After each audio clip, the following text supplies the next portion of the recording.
সূরা আল জুমুআহ। রহমান রহিম আল্লাহ তাআলার নামে। আসমান সমূহ ও জমিনে যা কিছু আছে তা সবই আল্লাহ তাআলার মাহাত্ম্য ঘোষণা করছে।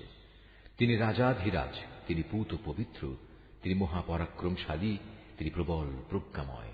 তিনি সেই মহান সত্তা যিনি একটি সাধারণ জনগোষ্ঠীর নিরক্ষর লোকদের মাঝে থেকে তাদেরই একজনকে রসূল করে পাঠিয়েছেন, যে তাদের আল্লাহর আয়াতসমূহ পড়ে শোনাবে, তাদের জীবনকে পবিত্র করবে, তাদের আমার গ্রন্থের কথা ও সে অনুযায়ী দুনিয়ায় চলার কৌশল শিক্ষা দেবে। অথচ এই লোকগুলোই রসূল আসার আগে পর্যন্ত এক সুস্পষ্ট গুমরাহিতে নিমজ্জিত ছিল। তাদের মধ্যেকার সেসব ব্যক্তিও গুমরাহিতে নিমজ্জিত যারা এখনো এদের সাথে মিলিত হয়নি। আর তিনি মহাপরাক্রমশালী ও পরম কুশলী। রসূল পাঠানো এটা আল্লাহ তাআলার এক বিরাট অনুগ্রহ। যাকে ইচ্ছা তাকে তিনি এটা দান করেন। আল্লাহ তাআলা মহা অনুগ্রহশীল। যাদের আল্লাহর কিতাব তাওরাত বহন করার দায়িত্ব দেওয়া হয়েছিল কিন্তু তারা এটা বহন করেনি, তাদের উদাহরণ হচ্ছে সেই গাধার মতো যে কিতাবের বোঝাই শুধু বহন করল, এর কিছুই বুঝতে পারল না। তার চাইতেও নিকৃষ্ট উদাহরণ সে জাতির যারা আল্লাহর আয়াতকে অস্বীকার করল। আল্লাহ তাআলা এ ধরনের জালেম জাতিকে হেদায়েত করেন না। হে রাসূল, তুমি বলো, হে ইহুদিরা, যদি তোমরা মনে করে থাকো অন্য সব লোক বাদে কেবল তোমরাই হচ্ছ আল্লাহর বন্ধু, তাহলে আল্লাহর পুরস্কার পাওয়ার জন্য তোমরা মৃত্যু কামনা করো যদি তোমরা সত্যবাদী হও।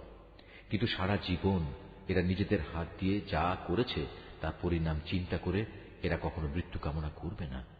আল্লাহ তাআলা এই জালেমদের কার্যকলাপ সম্পর্কে সম্মুখ অবগত। হে নবী, তুমি এদের বলো যে মৃত্যুর কাছ থেকে তোমরা আজ পালিয়ে বেড়াচ্ছ, একদিন কিন্তু তোমাদের সে মৃত্যুর সামনাসামনি হতেই হবে। তারপর তোমাদের সে মহান আল্লাহর দরবারে হাজির করা হবে, যিনি মানুষের দেখা অদেখা যাবতীয় কিছু সম্পর্কেই জ্ঞান রাখেন।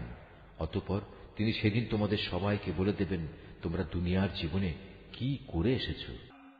হে ঈমানদার ব্যক্তিরা, জুমার দিনে যখন তোমাদের নামাজের জন্য ডাক দেয়া হবে, তখন তোমরা নামাজের মাধ্যমে আল্লাহ স্মরণের দিকে দ্রুত গতিতে এগিয়ে যাও এবং সে সময়ের জন্য কেনাবেচা ছেড়ে দাও। এটাই তোমাদের জন্য উত্তম, যদি তোমরা তা উপলব্ধি করো।